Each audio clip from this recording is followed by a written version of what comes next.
ನಮಸ್ಕಾರ ಸ್ನೇಹಿತರೆ, ಚಾನೆಲ್ಗೆ ಸ್ವಾಗತ ಸುಸ್ವಾಗತ. ಸ್ನೇಹಿತರೆ, ಲಕ್ಷ್ಮೀ ದೇವಿಯನ್ನು ಸಂತೋಷ, ಸಮೃದ್ಧಿ, ಸಂಪತ್ತು ಮತ್ತು ಸಂಪತ್ತಿನ ಅಧಿದೇವತೆ ಎಂದು ಪರಿಗಣಿಸಲಾಗುತ್ತದೆ. ಇಂತಹ ಲಕ್ಷ್ಮೀ ದೇವಿಯನ್ನು ಒಲಿಸಿಕೊಳ್ಳಲು ರಾತ್ರಿ ಹೊತ್ತು ಈ ಒಂದು ಸಣ್ಣ ಕೆಲಸ ಮಾಡುವುದರಿಂದ ಆಕೆಯ ಕೃಪೆಗೆ ಪಾತ್ರರಾಗಬಹುದು. ಸ್ನೇಹಿತರೆ, ಆ ಒಂದು ಸಣ್ಣ ಕೆಲಸವಾದರೂ ಏನು ಅನ್ನೋದನ್ನ ಈಗ ತಿಳಿಯೋಣ. ಸ್ನೇಹಿತರೆ, ಅದಕ್ಕಿಂತಲೂ ಮೊದಲು ಯಾರೆಲ್ಲ ಹೊಸಬ್ರು ನನ್ನ ಚಾನೆಲ್ಗೆ ಇನ್ನೂ ಸಬ್ಸ್ಕ್ರೈಬ್ ಆಗದೆ ನೋಡ್ತಾ ಇದ್ದೀರಾ, ಪ್ಲೀಸ್ ನನ್ನ ಚಾನೆಲ್ಗೆ ಸಬ್ಸ್ಕ್ರೈಬ್ ಆಗಿ ಪ್ರೋತ್ಸಾಹಿಸಿ. ಪಕ್ಕದಲ್ಲೇ ಕಾಣುವ ಬೆಲ್ ಐಕಾನ್ ಅನ್ನು ಒತ್ತಿ. ಇದರಿಂದ ನನ್ನ ಎಲ್ಲಾ ನೋಟಿಫಿಕೇಶನ್ ನಿಮಗೆ ಮೊದಲು ಬಂದು ತಲುಪುತ್ತದೆ. ಸ್ನೇಹಿತರೆ, ಈ ಸಂಚಿಕೆ ಇಷ್ಟವಾದರೆ ಒಂದು ಲೈಕ್ ಕೊಡಿ ಹಾಗೂ ನಿಮ್ಮ ಅಮೂಲ್ಯವಾದ ಅನಿಸಿಕೆಯ ಅಭಿಪ್ರಾಯವನ್ನು ದಯವಿಟ್ಟು ಕಮೆಂಟ್ ಮೂಲಕ ತಿಳಿಸಿ. ಹಾಗಾದರೆ ಬನ್ನಿ ಸ್ನೇಹಿತರೆ, ಯಾವ ಒಂದು ಸಣ್ಣ ಕೆಲಸದಿಂದ ಸುಲಭವಾಗಿ ಲಕ್ಷ್ಮೀ ದೇವಿಯನ್ನು ಒಲಿಸಿಕೊಳ್ಳಬಹುದು ಎನ್ನುವುದನ್ನು ಈಗ ತಿಳಿಯೋಣ.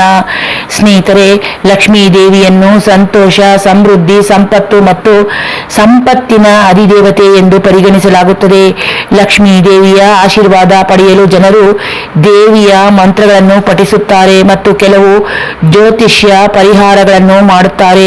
ಸಂಪತ್ತು ಮತ್ತು ಸಮೃದ್ಧಿಗಾಗಿ ಅನೇಕ ಪರಿಹಾರಗಳನ್ನು ವಾಸ್ತುಶಾಸ್ತ್ರದಲ್ಲಿಯೂ ಉಲ್ಲೇಖಿಸಲಾಗಿದೆ. ಪೂಜೆಯ ಹೊರತಾಗಿ ರಾತ್ರಿ ಮಲಗುವ ಮೊದಲು ಕೆಲವು ಸರಳ ಪರಿಹಾರಗಳನ್ನು ಮಾಡುವುದರಿಂದ ಲಕ್ಷ್ಮೀ ದೇವಿಯನ್ನು ಸುಲಭವಾಗಿ ಒಲಿಸಿಕೊಳ್ಳಬಹುದು. ಸ್ನೇಹಿತರೆ, ಲಕ್ಷ್ಮೀ ದೇವಿಯು ರಾತ್ರಿಯಲ್ಲಿ, ವಿಶೇಷವಾಗಿ ಹುಣ್ಣಿಮೆಯ ರಾತ್ರಿ ಮನೆ ಪ್ರವೇಶಿಸುತ್ತಾಳೆ ಎಂದು ನಂಬಲಾಗಿದೆ.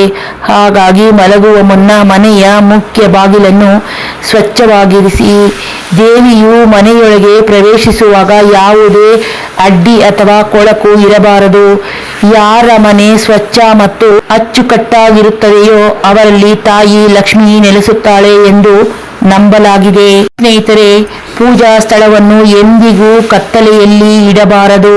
ಪ್ರತಿಯೊಂದು ಮನೆಯಲ್ಲೂ ಗಣೇಶ ಮತ್ತು ಲಕ್ಷ್ಮೀ ದೇವಿಯ ವಿಗ್ರಹಗಳನ್ನು ಪೂಜಿಸಲಾಗುತ್ತದೆ. ರಾತ್ರಿ ಮಲಗುವ ಮುನ್ನ ತುಪ್ಪದ ದೀಪವನ್ನು ಹಚ್ಚಬೇಕು. ಇದು ಲಕ್ಷ್ಮೀ ದೇವಿಯನ್ನು ಮೆಚ್ಚಿಸುತ್ತದೆ.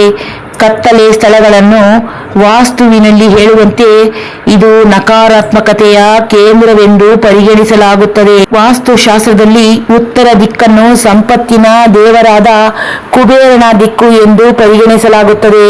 ಮನೆಯಲ್ಲಿ ಆ ದಿಕ್ಕು ಯಾವಾಗಲೂ ಸ್ವಚ್ಛವಾಗಿರಬೇಕು. ಸ್ನೇಹಿತರೆ, ರಾತ್ರಿ ಮಲಗುವ ಮುನ್ನ ನಿಮ್ಮ ಮನೆಯಲ್ಲಿರುವ ಪೊರಕೆ ಸರಿಯಾಗಿದೆಯೇ ಎಂದು ಪರೀಕ್ಷಿಸಬೇಕು. ಪೊರಕೆಯ ಮೇಲೆ ನಿಲ್ಲುವುದು ಅಥವಾ ಅದರ ಮೇಲೆ ಹೆಜ್ಜೆ ಹಾಕುವುದು ಲಕ್ಷ್ಮೀ ದೇವಿಯನ್ನು ಅವಮಾನಿಸುತ್ತದೆ.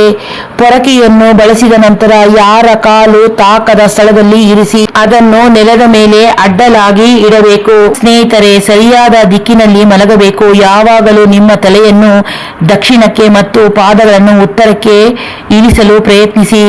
ವಾಸ್ತು ಪ್ರಕಾರ ಮಲಗಲು ಇದು ಸರಿಯಾದ ದಿಕ್ಕು. ಸ್ನೇಹಿತರೆ, ಪ್ರಮುಖವಾಗಿ ನೀವು ಮನೆಯಲ್ಲಿ ನಕಾರಾತ್ಮಕತೆಯ ಪ್ರಭಾವವನ್ನು ಅನುಭವಿಸಿದರೆ ರಾತ್ರಿಯಲ್ಲಿ ಲವಂಗವನ್ನು ಕರ್ಪೂರದಿಂದ ಹಾಗೂ ತುಪ್ಪದಿಂದ ಸುಡಬೇಕು.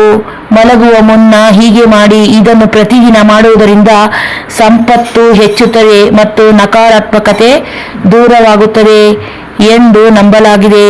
ನೋಡಿದ್ರಲ್ಲ ಸ್ನೇಹಿತರೆ, ಈ ರೀತಿಯ ಸುಲಭ ಪರಿಹಾರಗಳನ್ನು ನೀವು ನಿತ್ಯವೂ ಮಾಡುವುದರಿಂದ ಸಂಪತ್ತಿನ ಅಧಿದೇವತೆಯಾದ ಲಕ್ಷ್ಮೀ ದೇವಿಯನ್ನು ಆದಷ್ಟು ಸುಲಭವಾಗಿ ಒಲಿಸಿಕೊಳ್ಳಬಹುದು. ಇದರಿಂದ ನಿಮ್ಮ ಮನೆಯಲ್ಲಿ ಸಮೃದ್ಧಿಯೂ ಸಹ ಕಾಣಬಹುದು. ಸ್ನೇಹಿತರೆ, ಈ ಸಂಚಿಕೆ ಇಷ್ಟವಾದರೆ ಒಂದು ಲೈಕ್ ಕೊಡಿ. ನಿಮ್ಮ ಸ್ನೇಹಿತರಿಗೂ ಬಂಧುಗಳಿಗೂ ಹೆಚ್ಚು ಶೇರ್ ಮಾಡಿ. ನಿಮ್ಮ ಅಮೂಲ್ಯವಾದ ಅನಿಸಿಕೆ ಅಭಿಪ್ರಾಯವನ್ನು ತಪ್ಪದೆ ಕಮೆಂಟ್ ಮೂಲಕ ತಿಳಿಸಿ. ಇದರಿಂದ ನನಗೂ ಸಹ ಉತ್ತಮ ಸಂಚಿಕೆಯನ್ನು ಹೊರತರಲು ಪ್ರೇರಣೆಯಾಗುತ್ತದೆ. ಚಾನಲ್ಗೆ ಪ್ರೋತ್ಸಾಹಿಸಲು ಸಬ್ಸ್ಕ್ರೈಬ್ ಆಗಿ. ಪಕ್ಕದಲ್ಲೇ ಕಾಣುವ ಬೆಲ್ ಐಕಾನ್ ಅನ್ನು ಒತ್ತಿದರೆ ನನ್ನ ಎಲ್ಲಾ ನೋಟಿಫಿಕೇಶನ್ ನಿಮಗೆ ಮೊದಲು ಬಂದು ತಲುಪುತ್ತದೆ.